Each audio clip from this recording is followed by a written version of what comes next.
நீங்கள் பார்த்துக் கொண்டிருப்பது நாட்டுக்கோட்டை நகரத்தார் டிவி. வைர நகைகளின் வியாபார சாம்ராஜ்யம் KNC diamonds. Carat and carat. Arimalam Muthu Kannan, Ranganayaki Kannan. ஆன்மீக ஆனந்தம் தரும் சிவம் திருநீர் அணிந்து சிந்தை குளிர்வீர். உங்கள் வாழ்வு சிறக்க சிவம் திருநீர் அணிவீர். சென்னையில் வைர நகைகள் வாங்க Arunachalam, Ramnath, smart diamonds, traditionally modern jewellery, T Nagar, Chennai.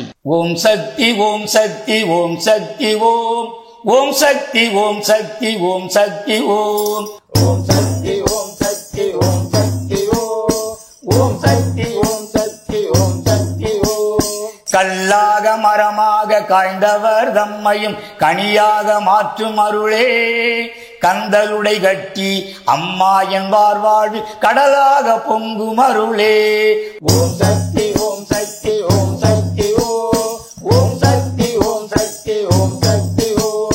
சொல்லோடு பொருளோடு சுவையோடு விளையாட சுகமாக வந்த தமிழே, தொடை மீது குருநாதன் தனை வைத்த சிவனுக்கும் சுடராக நிற்கும் அமுதே. ஓம் சக்தி ஓம் சக்தி ஓம் சக்தி ஓம் ஓம் சக்தி ஓம் சக்தி ஓம் சக்தி ஓம். ஆத்தாலும் சந்நிதியை அறியாத பிள்ளை நான், ஆனாலும் கவிதை சொன்னேன்.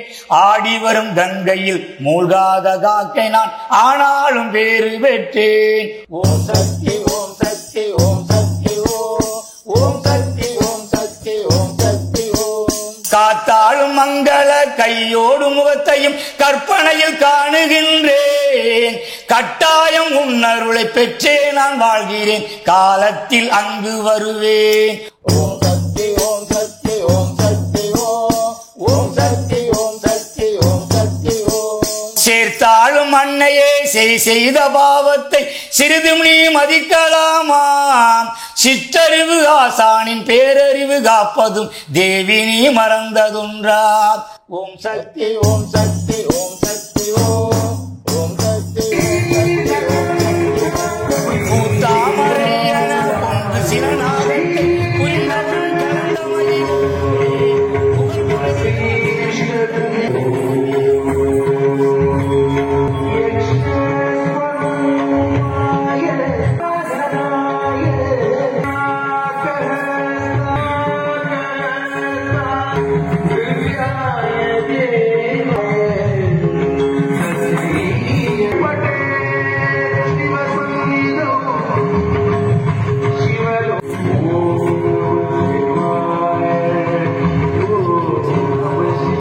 காலத்தில் அங்கு வருவேன். ஓம் சக்தி ஓம் சக்தி ஓம் சக்தி ஓம் ஓம் சக்தி ஓம் சக்தி ஓம் சக்தி ஓம். சேர்த்தாலும் அன்னையே செய்த பாவத்தை சிறிதும் நீ மதிக்கலாமாம். சிற்றறிவு ஆசானின் பேரறிவு காப்பதும் தேவி நீ மறந்ததுன்றா. ஓம் சக்தி ஓம் சக்தி ஓம் சக்தி ஓம் ஓம் சக்தி ஓம் சக்தி ஓம் சக்தி ஓம். பூத்தாமரை என பொங்கு சினநாகத்தை புரிந்தவன் கலந்தமயிலே, புகழ் பெருகு காசி நகர் தகவுடைய தேவியே, பூவை விசாலாட்சி உமையே. ஓம் சக்தி ஓம் சக்தி ஓம் சக்தி ஓம் ஓம் சக்தி ஓம் சக்தி ஓம் சக்தி ஓம். திருடனும் சிவசிவா அரகரா என்றுதான் திருநீரு பூசுகின்றான். சீட்டாடும் மனிதனோ தெய்வத்தின் பேர் சொல்லி சீட்டை புரட்டுகின்றான். ஓம் சக்தி ஓம் சக்தி ஓம் சக்தி ஓம் ஓம் சக்தி ஓம் சக்தி ஓம் சக்தி ஓம். முரடனும் அறிவாளில் காரியம் பார்த்தவன் முதல்வனை வேண்டுகின்றான். முச்சந்தி மங்கையோ முக்காடு நீக்கையில் முருகனை கூவுகின்றாள். ஓம் சக்தி ஓம் சக்தி ஓம் சக்தி ஓம் ஓம் சக்தி ஓம் சக்தி ஓம் சக்தி ஓம். வருடுவோர் கைக்கெல்லாம் வாழ்கின்ற தெய்வம் என வாழ்க்கையை காக்கவில்லையே, மலர் கொண்ட கூந்தலால் தென்றல் தாளாட்டிடும் மதுரை மீனாட்சி உமையே.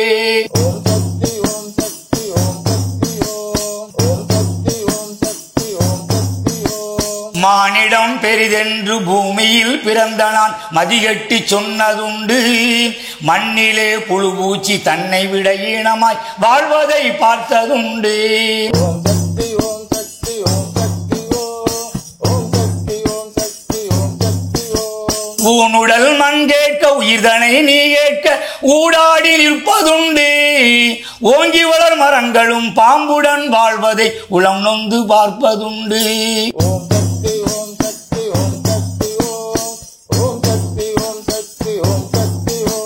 நானிடற்பட்டபின் மானிட வாழ்க்கையை நலமிலா பிறவி என்று நன்றாக காண்கிறேன், மன்றாடி நிற்கிறேன் நாடாத சொர்க்கம் என்று.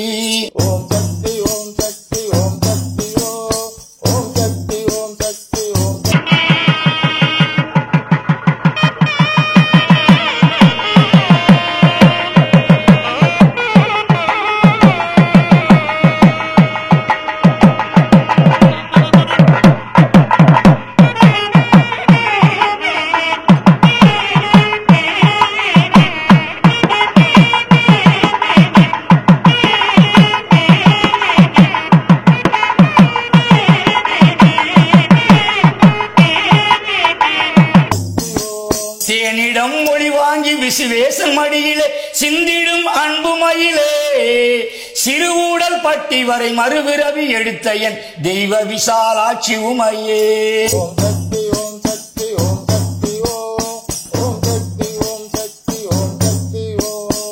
வீட்டுக்குள் நகை வைத்து பூட்டி விட்டால் அங்கு வெளியிலே நீ நிற்கிறாய். விளக்கிலே நெய்யின்றி விம்முவர் கண் முன்பு விளக்கமே நீ வைக்கிறாய். ஓம் சக்தி ஓம் சக்தி ஓம் சக்தி ஓம் சக்தி ஓம் சக்தி ஓம் சக்தி ஓம். காட்டிலே விட்டாலும் கண்கட்டி வித்தை போல் கைதந்து நீ காக்கிறாய். காணாத பிள்ளையை தேடினால் நீ வந்து கருணையோடனை பார்க்கிறாய்.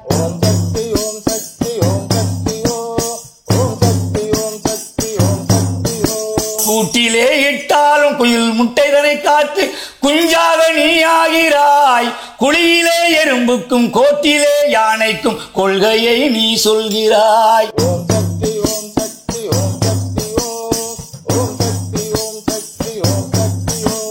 ஏட்டிலே படித்தாலும் எப்போதும் இனிக்கின்ற ஏகாம்பரன் தேவியே, எழில் மொழியும் காஞ்சி நகர் அரசுபுரி ராணியே, எழில்காமாட்சி உமையே.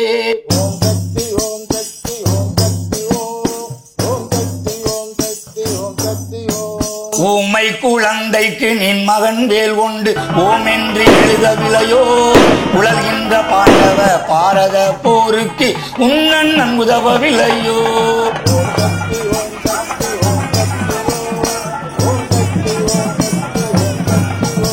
காமனை கண்ணாலும் திரிபுரம் சிரிப்பாலும் கணவனை எரிக்கவில்லையோ. காட்டிலும் மேட்டிலும் கண்கட்டி வித்தை போல் காணாது காக்கவில்லையோ.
இப்போ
வந்து இந்த பூச்சொரியல் விஷுவல்ஸ் எல்லாம் கண்டராயம்பட்டியில் நடந்த பூச்சொரியல் விஷுவல்ஸ் எல்லாம் பார்த்துருப்பீங்க.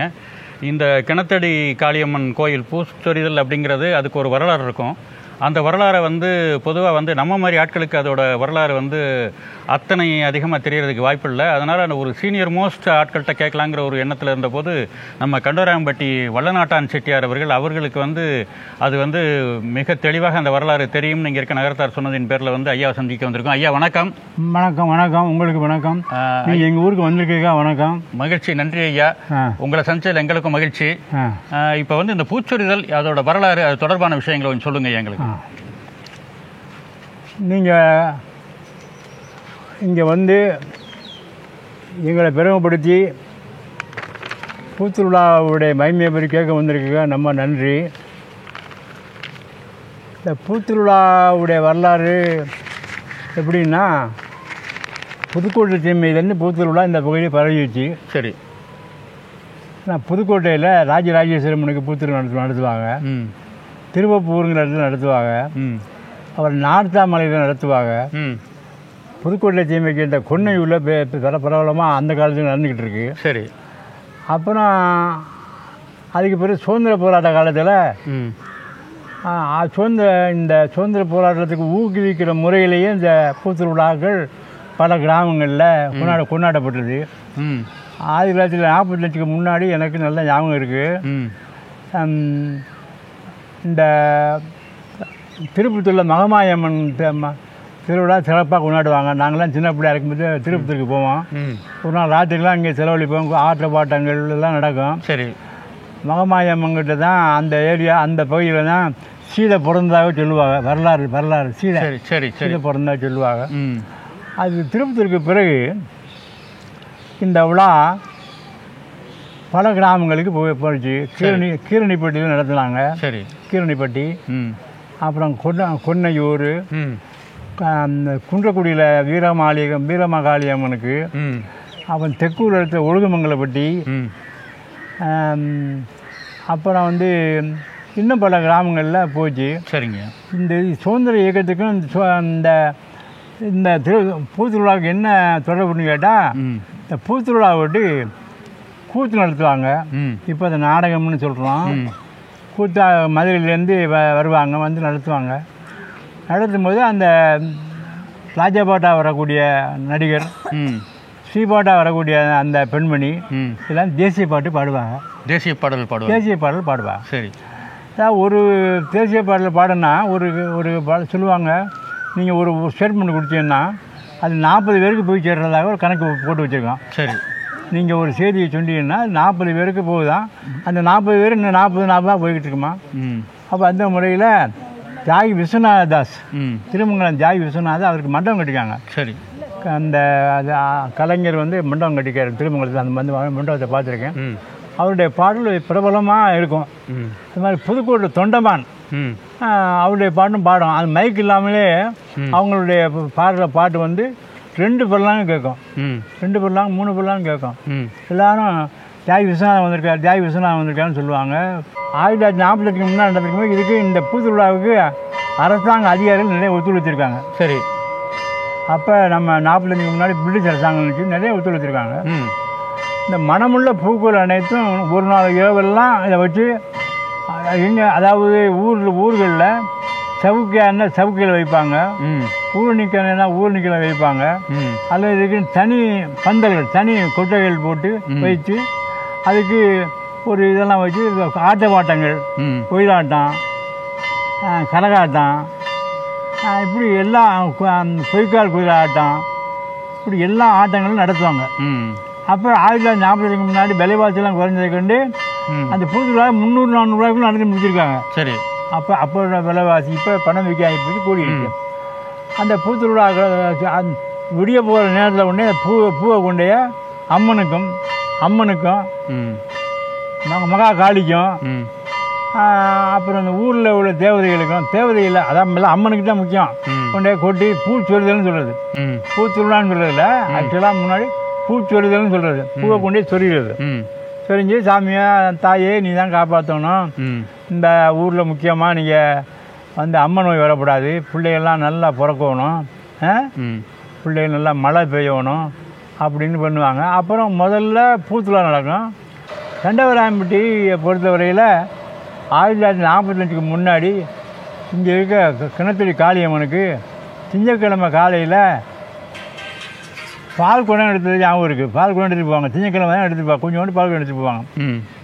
பிறகு இந்த பல இடங்களில் எழுச்சி, தேசிய எழுச்சி, மக்களுடைய சைவ உணர்வு நிகழ்ச்சியெல்லாம் ஏற்படுறது. பிறகு நம்மளும் இந்த ஊரை நடத்தணுங்கிறதுக்காக புதுக்கோட்டை திருக்குவரணத்தில் பிறந்த ஸ்ரீஎஸ் ஐயாச்சாமி ஐயர், அப்புறம் அந்த பாத்திரக்கடை ராமச்சந்திரன் ஐயர், இந்த ஊரில் பிறந்த KRM சண்முகம் செட்டியார், அப்புறம் ஆறுமணியம் காய் செட்டியார் குமாரர்கள் சிங்காரம் செட்டியார், அழகப்ப செட்டியார், அப்புறம் நடுவீட்டு சொக்கலிங்காருடைய மகன் குடியாத்தம் சுப்பைய செட்டியார், அப்புறம் காங்கிரஸ் ஜாகி திரு சேனா மாணிக்கம் செட்டியார், இப்படி பல புறமுகள்லாம் கூடி நம்ம ஊரில் நடத்தணும். 1945 வருஷம் இங்கே பூத்துருவிழா நடத்த ஆரம்பித்தாங்க. எப்படி ஆரம்பித்தாங்கன்னா, இங்கே இருக்க ஊரணி கரையில், தொப்புடாஞ்செட்டியார் ஊரணி கரையில், பானாலானாக்கண்ணா ஊரணி அந்த கரையில்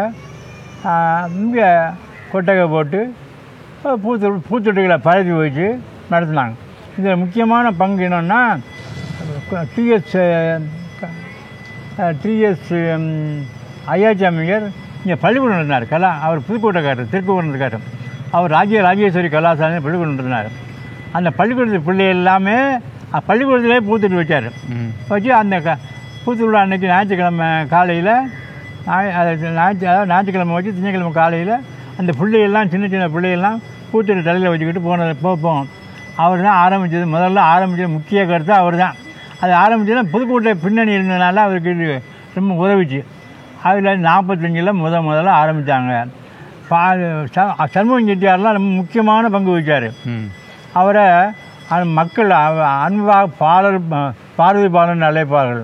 பார்வதி பாலன்னா அவர் தாயார் பேர் பார்வதி ஆச்சு.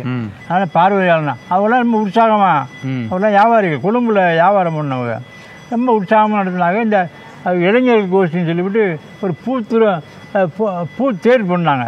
ஒரு சைக்கிள் கடையில் கட்டி அதில் பூத்துரு அதெல்லாம் வச்சுக்கிச்சு ஒரு 6 மணியே போல், ஞாயிற்றுக்கிழமை 6 மணியே போல் இங்கேருந்து இந்த வீடு மாங்குடியார் வீடு தள்ளிட்டு போய் கொண்டு அங்கே வைப்பாங்க. வச்சு பண்ணாங்க. பண்ணி அப்புறம் கொஞ்சம் கொஞ்சமாக பூத்துருளான்னு ஃபேமஸ் ஆகிடுச்சு. ஜனங்கள்லாம் போய் மேலதாளங்கள் ஜாஸ்தி, மேலதாளம் ஒயிலாட்டம் அது இதெல்லாம் நடந்துச்சு.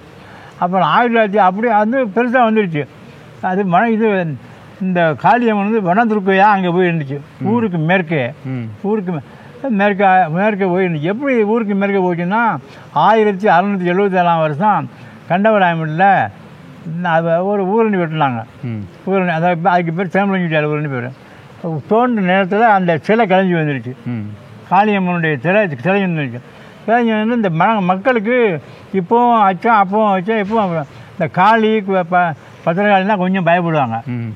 ஐயோ ஊருக்குள்ளே வந்துச்சுன்னா அந்த காளி வந்து பயமாக இருக்குமே அப்படின்னு சொல்லிட்டு மனதுருக்கையாக கொண்டு அங்கே வச்சுட்டாங்க. 1676 அதாவது இந்த சேமலங்கிட்டார் கொண்டு வச்சுட்டாங்க.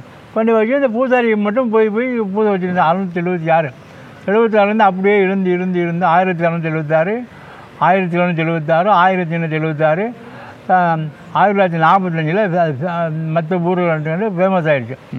அதுக்காக தான் கிணத்தடி காளியம்மன். கிணறு வெட்டும்போது கிணத்தடி காளியம்மன் பேர். கிணத்தடிக்கு கிணறு வெட்டும்போது கிடைச்ச காளி, அதனால கிணத்தடி காளியம்மன்.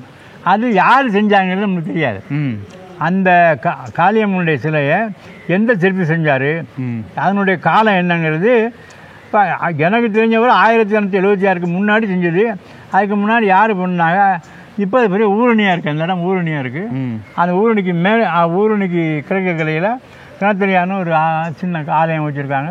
இப்போ இந்த ஊர் பூதுருளா இருக்கும்போது அந்த சாமியாடி அது வழியாக தான் வருவார். அப்படி வந்து தான் அந்த கிணத்தடி காளியம்மன். இப்போ பிரதிஷ்டை பண்ணுற சிலையும் அந்த சிலை தானா?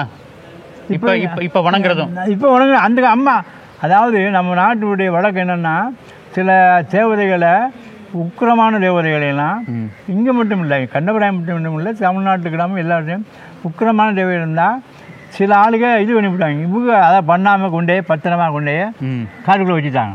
அதே தான் இவங்க பண்ணலை. இப்போ இருக்க ஜெனரேஷனாக முன்னாடி உள்ள ஜெனரேஷன் பண்ணல. இது கிட்டத்தட்ட 300 வருஷத்துக்கு முன்னாடி உள்ள சிலை. சரி. அதுக்கு பிறகு 1904 மறுபடியும் நம்ம எடுத்துக்கிறோம். 1945 பிறகு இது கொஞ்சம் கொஞ்சமாக வளர ஆரம்பிச்சிச்சு. 1948 என்ன செஞ்சாங்கன்னா, இந்த அம்மனுக்கு நிதம் இந்த ஒயிலாட்டம் கரகாட்டம் தான் ஆடிக்கிட்டு இருக்குன்னு சொல்லிவிட்டு 1948 இங்கே கூத்து நடத்தணும்னு சொல்லிட்டு ஒரு இது முயற்சி எடுத்து இந்த ஊரில் ஊரணிகளுக்கு அடுத்தாப்புல சிவங்களுக்கு முன்னால் ஒரு கூத்து கூட்டை விட்டு கூத்து நடத்த ஆரம்பித்தாங்க.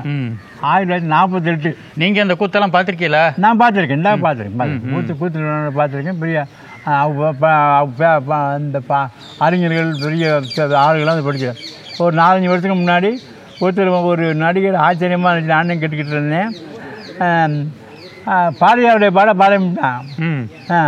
எப்படி காவேரி வெற்றிலைக்கு மாறுகொள்ளும் ஒரு பாட்டு இருக்கும்ல, காவேரி வெற்றிலைக்கு மாறுகொள்ளுவோம் அந்த பாட்டை பாருங்க. எனக்கு ரொம்ப ஆச்சரியமாக வியப்பாக இருந்துச்சு. அப்படியே இந்த ஊரில் வந்து பாரதியார் பாட்டு அதுவும் கூத்து பொட்டலில் வந்து பிடிக்கிறாரு, கூத்து பொட்டலில் படிக்கிறாரு அப்படின்னு ரொம்ப ஆச்சரியமாக இருந்துச்சு. சரி. அதுலேருந்து கூத்து நடந்துக்கிட்டு இருக்கு. கூத்துன்னு பழைய காலத்துக்கு பார்த்தபடி கூத்துலாம் சொல்லணும். இப்போ நாடகம் விழாங்க நம்ம எது வேணாலும் ஏற்றுக்கலாம்.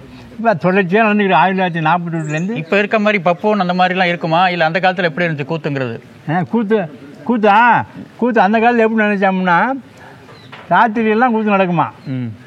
கூத்து நடந்தால் பப்புனும் இன்னொரு பொண்ணு மோகினி பெண் மோகினிராஜன், ஸ்ரீ பாட்டு அப்படின்னு சொல்லுவாங்கல்ல. ஆமாம், மோகினி பெண் மோகினிராஜன் வருவாங்களாம். இப்போ எப்படி நம்ம கோமாளின்னு சொல்கிறோம்ல, ஆமாம். அப்போ மோகினி பெண் மோகினிராஜன் வந்து கோமாளி. அவங்க 2 பேரும் வந்துக்கிட்டே இருப்பாங்களாம். அந்த காலத்தில் விளக்கு வெளிச்சம் கிடையாது. இப்போ நம்ம மின்சார விளக்கு போட்டு ஒரே ஆர்ப்பாட்டம் பண்ணுறோம்ல, எனக்கு தெரிஞ்சு காந்த விளக்கு போட்டாங்க. காந்த விளக்கு போட்டு நடத்துனாங்க. அதுக்கு முன்னாடினா 2 பேர் தீவட்டி பிடிச்சே நிற்பானா. தீவட்டி பிடிச்சி நிற்க அதில் தான் கூத்த பார்க்கணும். அதில் தான் கூத்தை பார்க்கணும். கூத்தை பார்த்துட்டு வருஷத்துக்கு ஒரு முறை கூத்து பார்க்கறதுனால இந்த ஜனங்களுக்கெல்லாம் சந்தோஷமாக இருக்குது. ஏன்னா ஒரு நாள் மட்டும் வெளியே வந்து உட்காந்துருக்க முடியல. எந்த என்டர்டெயின்மெண்ட்டும் கிடையாது. என்டர்டெயின்மெண்ட் கிடையாது. Open theatre, open air theatre தான் இருப்பாங்க. அதுவும் 4 நாள் 3 நாள் நடக்குமா, 5 நாள் கூட நடக்குமா. 3 நாள் 3ஆவது நாள் நல்லா சாப்பாடு போடுவாங்க, இறைச்சி சாப்பாடு போடுவாங்களாம். போட்டு இன்னும் 3 நாள் 6 நாள் இறைச்சி சாப்பாடு. இறைச்சி சாப்பாடு கிராமத்துக்கு இறைச்சி சாப்பாடு போடுவாங்க மத்தியானம். ஏன்னா 3 நாள் எண்ணெய் தேய்ச்சி குளிக்க சொல்லி, கட்டாயம் பிடிச்ச ஒன்று எண்ணெய் தேய்ச்சி குளிக்க சொல்லி, ஏன்னா 3 நாள் முடிச்சிருக்கான்ல அது போடுவாங்களாம். அப்புறம் போக காலை அப்புறம் 1952ஆம் வருஷம் மைக்கே போடுறதில்ல. 52 வரை மைக் இல்லை. மைக் இல்லை, நல்லா தெரியும். நான் கொழும்புக்கு போயிட்டு வரேன், 52 மைக் போடுறாங்க. அப்போ பாடினா இந்த தொண்டமான் பாடினார்னா, புதுக்கோட்டை தொண்டமான் பாடினா இங்கேருந்து அந்த பையூருக்கு போயிருக்கலாங்க. ஆமாம் ஆமாம், பையூர் வரை கேட்கும். அதாவது மைக் இல்லாமல் அந்த அப்படி ஒரு சாரீரம் அவருக்கு. அப்படி குரல் பையூர் வரை கேட்கும். என்ன தொண்டமான பாடுறாரு அப்படியும். இல்லை, நானும் ஒன்று கேள்விப்பட்டிருக்கேன். இப்போ உடையப்பாவா யாரோ ஒருத்தங்க வந்து ஒரிஜினல் பாம்பை போட்டுட்டு வருவாங்கலாம் சொல்லுவாங்களே. ஒரிஜினல் பாம்பு பரமசிவனா வர்றவர் வந்து ஒரிஜினல் உண்மையான பாம்பை கழுத்துல போட்டு வர்றதா சொல்லுவாங்களே. வருவாரு. அப்படி பார்த்திருக்கீங்களா ஐயா? நான் அவரை அந்த உடையப்பா பார்த்துருக்கேன். உடையப்பா பார்த்துருக்கேன். அந்த இது கோவலன் மாடம்லாம் பார்த்துருக்கேன். அதெல்லாம் இருந்து அதெல்லாம் உண்மைதான். அதெல்லாம் மறக்க முடியாது. ரொம்ப சிவசத்தியமாக வருவாங்க. வெளியே எப்படி இருப்பானோ தெரியாது. கொட்டைகள் வந்து சிவசத்தியமாக இருப்பான். அது சரி. அவனுக்கு எந்த தெளிங்க வந்து சங்கரதாசுடைய பாட்டு பாடுவாங்க. சங்கரதாஸ் சாமியோடைய பாட்டு சங்கரதாமியோட பாடுவாங்க. கடைசியில் பட்டி பெருக வேணும், பால்பானை பட்டி பெருக வேணும், பால் பொங்க வேணும். இப்பவும் பாடுறாங்க. இப்பவும் பாடுறாங்க. அதுதான் மங்கள, அதாவது அதோட முடிப்பாங்க. அதான் மங்களம் பாடுறது. பட்டி பெருக வேணும் பாடி முடிக்கணும். முடிச்ச பிறகு அந்த ஊரில் உள்ள உள்ளூரில் இருக்க கோவிலுக்கு வந்து கூட்டிகிட்டு வந்து சாமி கும்பிட்டு போவாங்க. அதெல்லாம் இப்போவும் நடக்குது. அது நடக்குது. கொஞ்சம் நாரியமாக போச்சு. நாரியமாக போனாங்கன்னா கொஞ்சம் பாட்டுலாம் அந்த பழைய பாட்டுக்கெல்லாம் 1-2 பாட்டு தான் பாடலாம், மற்றதான் படிக்கல. சரி. அந்த இந்த போடுவாங்கல்ல, மான தேடி வந்தேன்னு சொல்லுவாங்கல்ல. ஆமாம், தேடி வந்தேனே புள்ளிமானே, அது ஒன்று தான் பாடுறாங்க. அது பழைய காலத்து பாட்டு தான். அது பழைய காலத்து பாடு, சங்கரதாசுடைய பாட்டு தான். சங்கரதாஸ் பாடு. அது மற்றெல்லாம் மாறி போச்சு. பூத்திருவிழாவுடைய காளி மேலே இந்த பக்கத்து மக்களுக்கு நன்மை. காளின்னா 2 காளியை சரியாக இன்டர்பிரட் பண்ணா தான் அந்த காளியுடைய மகிமை தெரியும். காளிகிட்ட போய் தொடர்ச்சியாக நீங்கள் போய் பார்த்து கும்பிட்டுன்னா நிச்சயமாக படிக்காதவனா படிக்க வச்சிருவா. படிக்காதவன காளிதாஸ் அந்த மாதிரியே காளிதாமே படிச்சிருவா. இப்போ செல்வம் வராதவனுக்கு குபேர மாதிரி வந்துடுவா. எப்படி கிருஷ்ணன் வந்து குசலரை ஒரே நாளில் பணக்காரன் ஆக்கினா இல்லை. ஆமாம், ஒரே நாளில் மாளிகை கட்டி கொடுத்தாருல. என்னப்பா குசலன், இது வந்து இந்த காளியம்மனை வழிபடுறதுனால நடக்குங்கிறது உங்களுடைய ஒரு உண்மையை நீங்கள் பார்த்துருக்கீங்க. இங்கே இந்த ஊர்லேயே கல்வி இல்லாதவங்க, கல்வி வராதவனுக்கு கல்வியும், செல்வம் இல்லாத நிலையில் இருக்கவனுக்கு குசேலன் மாதிரி மிகப்பெரிய செல்வத்தையும் கொடுக்கும் ஆற்றல் இந்த காளியம்மனுக்கு இருக்கு. நிச்சயம் இருக்கு. வடக்கு பார்த்த கல்வி, வடக்கு வந்து குபேர தேசம். வடக்கு வந்து குபேர தேசம். ஆனால் நீங்கள் இந்த நம்ம காளியம்மன் மட்டும் இல்லை, நம்முடைய தெய்வங்களெல்லாம் நம்பிக்கையோடு போய் கும்பிடுங்க. மகாலட்சுமியோட காளியுடைய இதுதான் வடிவம் தான். மகாலட்சுமி என்ன சொல்லுமா, எல்லாம் நீ வந்து வரலாம் கும்பிட்றா, எங்கிட்ட வரணும் கண்ணை மூடிட்டு வர்றான். ஏன் பண்ணுறான்? நம்முடைய வழிபாடு முறைப்படி கண்ணை மூடிட்டு கும்பிடக்கூடாதான்.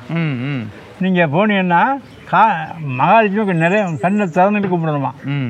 திறந்துட்டு நீங்கள் உங்களுடைய கோரிக்கையை வாய் விட்டு சொல்லணும். திருவிழாவுக்கு சில ஊர்களில் 4 நட்சத்திரம் பார்ப்பாங்க. அப்போ இங்கே கூடிய இந்த பெரியவர்கள் ஐயாச்சாமி ஐயர், இப்போ பாத்திரக்கடை அந்த ராமகிருஷ்ணர், அந்த சண்முகன் செட்டியார், இவங்கெல்லாம் முடிவு பண்ணி 4 நட்சத்திரம் பார்க்கக்கூடாது. 4 பொழுதும் நிறைந்ததுக்குள்ளேயும் 4 பார்க்க வேண்டாம். வைகாசி மாதம் நீங்கள் இதை நடத்திடணும். வைகாசி மாதம் முதல் ஞாயிற்றுக்கிழமை நடத்தணும்னு முடிவு பண்ணாங்க. வைகாசி மாதம் அன்றைக்கி அஷ்டமி பார்க்குறதில்ல, 4 நட்சத்திரம் பார்க்குறது, அதுவும் பார்க்குறதில்ல. அதுக்கு முதல்ல 1 வாரத்துக்கு முன்னாடி இதுக்கு இந்த அம்மனுக்கு காப்பு கட்டுவாங்க. அப்புறம் அப்படியே வந்து அம்மன் போக அப்படியே போயிடுச்சு. போன உடனே இது கமிட்டி போட்டாங்க. அதெல்லாம் பண்ணால் அவங்க எல்லோரும் திறமையாக பல இடத்துலேருந்து, வெளிநாட்டிலேருந்து, உள்நாட்டிலேருந்து, மற்ற பணங்காசு அனுப்பி திருவிழாவை நடத்தி எல்லாம் வந்துருச்சு. விருந்தெல்லாம் நடந்துச்சு, வீடுகள்லாம் விருந்துகள்லாம் நடந்துச்சு. அப்புறம் என்னென்னா இது ஒரு எழுச்சி வந்துச்சு. 1958-59 கண்டவராமிட்ட அருளாஞ்சி செட்டியார், நான் ஊராட்சி மன்றத்தில் அருளாஞ்சி செட்டியார் இருந்தேன். அவருடைய முயற்சியில் இதுக்கு ஒரு விக்கிரகம் பண்ணி வச்சாங்க.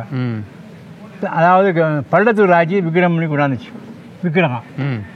அந்த விக்கிரகத்தை எங்கே வைக்கணும்னா இந்த ஊரில் சிதம்பரம் செட்டியார் ஊரணிக்கு பக்கத்தில் இருக்க அந்த பூசாரி வீடுக்கு கோயில் வீடு இருக்குது. அங்கே உண்டே வைக்க ஆரம்பித்தாங்க 58, 59, 60. அப்புறம் என்ன, பூத்திருவிழா அன்றைக்கி பூத்திருவிழாவுக்கு முதல் நாள் இந்த சாமி வந்து இங்கேருந்து புறப்பட்டு அந்த கோயிலுக்கு போயிடும். கோயிலுக்கு போய் அடுத்த நாள் புத்துலா முடிஞ்சு பால்குடம் முடிஞ்சு அங்கேருந்து புறப்பட்டு ஊர் நகர்வலம் வரோம். நகர்வலம் வந்து அப்படி வந்து இந்த ஊர்நிக்கல்ல வந்து இந்த கூத்து பார்க்கும். கூத்து பார்த்துட்டு அப்படியே போய் சிவமணிக்கிட்டார் ஊர்நிக்கல்ல பூசாரி வீட்டில் தேர்ச்சிக்கிற வீட்டில் உள்ள மண்டபத்துக்கு போய் சேர்க்க சேரும். அது அந்த திருவிழாவும் சொன்னேன் 1960 59 60 சாமி புறப்பாட ஆரம்பிச்சு. பூத்திருவிழாவில் ஆரம்பித்தது சாமி புறப்பாடு வச்சு சாமி உள்ளே வரும். சாமி வர்றது தான் நம்மளுக்கு முக்கியம். இந்துக்களுக்கு சாமியை, அதாவது எல்லாரும் கோயிலில் போய் பார்க்க முடியாது சாமியை, அதுக்காக தான் சாமி வெளியே வராங்க. சாமி வந்து வெளியே வர முடியாது. என்னை போல அதெல்லாம் பார்க்க முடியாதுல்ல, திருநாத்தையும் கொண்டே வைப்பு என்ன நானே அது வயதானவங்க பார்க்குறக்காக சாமி எழுந்தருளை பண்ணுறது. பெருமாளையும் எழுந்தரை பண்ணுவாங்க, அம்மனையும் எழுந்தரை பண்ணுவாங்க, சுப்பிரமணியம் எழுந்தரை பண்ணுவாங்க, காளியும் பண்ணுவாங்க. காளி வந்து நகர்வலம் வந்து இந்த கூத்து பார்க்கும். கூத்து பார்க்கும். இந்த கூத்தை பார்க்க ராத்திரியில் பார்த்துட்டு 5 மணிக்கு கிளம்பி செவ்வாய்க்கிழமை காலையில் போய் அங்கே சேர்ந்துடும் பூத்திருவிழா. இந்த பூத்திருவிழாவில் என்ன விசேஷம்னா நாளுக்கு நாள் என்னுடைய மைந்து கூடிக்கிட்டு இருக்கு. பூத்தட்டுக்கு அப்புறம் இந்த பூத்திருவிழாவில் முக்கியமானன்னா முதல்ல ஆரம்பித்த உடனே 3 கோஷ்டி நடத்துனாங்க. ஒன்று பெரியார் கோஷ்டி, பெரியவர்கள் கோஷ்டின்னு கோஷ்டி, அப்புறம் வந்து இளைஞர்கள் கோஷ்டின்னு கோஷ்டி, அப்புறம் தொழிலாளர் கோஷ்டின்னு ரத்தனங்கிறவர் முயற்சி எடுத்து நடத்தினாரா. அப்புறம் ராஜேஸ்வரி கலாசாலை சார்பில் டிஎஸ் ஐயாச்சாமியார் இந்த பூத்திருவிழா நடத்தினார். ஐயாச்சாமியார் தீர்க்கமாக முடிவு பண்ண திருவிழா தான் திருவிழா. சரி, ரொம்ப உண்மையாக பெரிய நான்லாம் எனக்கெல்லாம் அவர் ஆசிரியராக இருந்தார், ஏடுபுரிக்கு ஆசிரியராக இருந்தார். அவர் சொல்லி கொடுத்துருந்தா ஞாபகம் இருக்குது. சரி, அவங்களாம் தீர்க்கமாக பண்ணதுனால திருவிழாவுடைய மகிமை கூட்டிக்கிட்டே போயிடுச்சு. கூட்டிகிட்டு போய் அப்புறம் 4வது இடத்துல எல்லாம் ஒன்றா சேர்ந்தாங்க. ஒன்றா ஒரே கோஷ்டியாக வந்துருச்சு. ஒரே கோஷ்டியாக வந்து அப்புறம் அந்த சாமி புறப்பாட்டை அருணாசன் செட்டியாருங்கிற தொண்டர் அருணாசன் செட்டியார் 10 வருஷம் 12 வருஷம் நடத்தினார். பெரிய நகரத்தாரை ஒப்படைச்சிட்டார். இப்போ அப்புறம் வந்து நகரத்தாருக்கு கை மாறின பிறகு 1 வருஷம் கமிட்டி போட்டு நடத்துனாங்க. இந்த வருஷம் இந்த கமிட்டிக்கு சிவகாமி பழனியப்பான், சுப்பையா செட்டியார், நடப்புக்காரி சுப்பையா செட்டியார், நடப்புக்காரி ராமநாதன் செட்டியார், இவங்கெல்லாம் அவங்க ஆறுமுகம், உழவாரப்பணி இயக்கத்தில் ஆறுமுகம், ராமநாதன் அவங்கெல்லாம் சேர்ந்து, காசிநாதன் இவங்கெல்லாம் சேர்ந்து நடத்துனாங்க. இந்த இதுக்கு நீங்கள் சொல்லாமலே பணம் வந்துடும். சரி, மற்ற ஊர்கள்லாம் வசூல் பண்ணுறதுக்கு நம்ம பார்த்துருக்கு இல்லை, இந்த புத்தகம் தூக்கிட்டு போய் சொல்லி வாங்கணும். இது திருவிழான்னு சொன்னால் முதல் ஞாயிற்றுக்கிழமை புது திருவிழான்னு சொன்னோம்னா எல்லா ஊர்லேயும் தான் இப்போ புது நாகரிகத்துக்கு ஏற்ற முறையில் இந்த கம்ப்யூட்டரில் அனுப்பிடுறாங்க, நடக்கிறாங்க. இப்போ இன்னும் 5-6 வருஷமாக இந்த காளியுடைய இது பாருங்கள், காளிக்கு உண்மையிலே அருள் இருக்குது. எப்படின்னா எல்லோரும் வெளியூரில் இருக்கா, நம்ம கிராமங்கள்லாம் பெரும்பகுதி வெளியூரில் இருக்கா, அவங்க வந்து இங்கே சமைக்க முடியாது, ஒன்றும் பண்ண முடியாது. 3 நாளைக்கு விருந்து நடத்தலாம். சரி, 3 நாளைக்கு பொது விருந்து இங்கே நடத்தலாம். நகரத்தார் செலவுலேயே பொது விருந்து 3 நாளைக்கு இங்கே சாப்பிட்லாம், வைக்கலாம். அப்புறம் திங்கட்கிழமை சாயந்தரம் சாமி புறப்பட்டு வரும்போது எல்லா இடத்துலையும் ஆராதனை நடக்குது. இந்த திருவிழாவை ஒட்டி தனிப்பந்தல் ஜனங்கள் நடத்துறாங்க. தனிப்பந்தல்னா கம்பளை சாந்தர் கொள்ளு பேரன் ராமநாதன் செட்டியார் தனிப்பந்தல் நடத்துகிறாரு. சரி, அப்புறம் பள்ளிக்குடி ராம செட்டியார், ராமசாமி செட்டியார் வகையாக பள்ளிப்படம் நடத்துகிறாங்க. அப்புறம் கோயிலில் மாணிக்காட்சி விட்டு தண்ணி பந்தல் ஒரு பந்தல், மாணிக்காட்சி விட்டு தண்ணி பந்தல் தந்து ரொம்ப ஃபேமஸ். அந்த காலத்துலேருந்து நடத்துவாங்க. சரி, அந்த காலத்தில் மாங்காயும் குண்டலும் கொடுக்குறது, அது மாணிக்காட்சி விட்டு தண்ணி பந்தல்னு சொல்கிறது மாதிரி நடக்கும். இப்போ 75 வருஷமாக அது நடந்துக்கிட்டு இருக்கு. ரைட், மகிழ்ச்சி ஐயா. ரொம்ப சிறப்பாக நடந்துக்கிட்டு இருக்கு. இந்த விழா இன்னும் பல 100 ஆண்டுகள் உலகம் இருக்கணும், நடக்கணும். எல்லா மக்களும் சுவீட்சமாக இருக்கணும். முத்துராமன் பேட்டி எடுத்த முத்துராமன் அவருடைய குழுவெல்லாம் இருக்கணும். இந்த செய்தியை மக்களை போய் சேரும். இந்த இந்த திருவிழாவுக்கு மிக சிறப்பான ஏற்பாடு செய்து வருகிற பழனியப்பன், நடப்பு காரியக்காரர்கள் சுப்பையா, நடப்புக்காரர்கள் ராமநாதன், அப்புறம் ஆறுமுகம், ராமநாதன், அப்புறம் காசி, அப்புறம் அந்த எல்லாரையும் நான் வந்து பாராட்ட விரும்புகிறேன். நம்ம இளைஞர்கள் ரொம்ப சிறப்பாக நடத்துகிறாங்க. இதற்கு நாம் என்னுடைய பாராட்டுதல்களை ஊர் பொதுமக்கள் சார்பிலும், பக்தர்கள் சார்பிலும், தேசிய அன்பர்கள் சார்பிலும் தெரிவித்துக் கொள்கிறேன். மகிழ்ச்சி. உங்களுக்கு நன்றி. அப்புறம் நன்றி.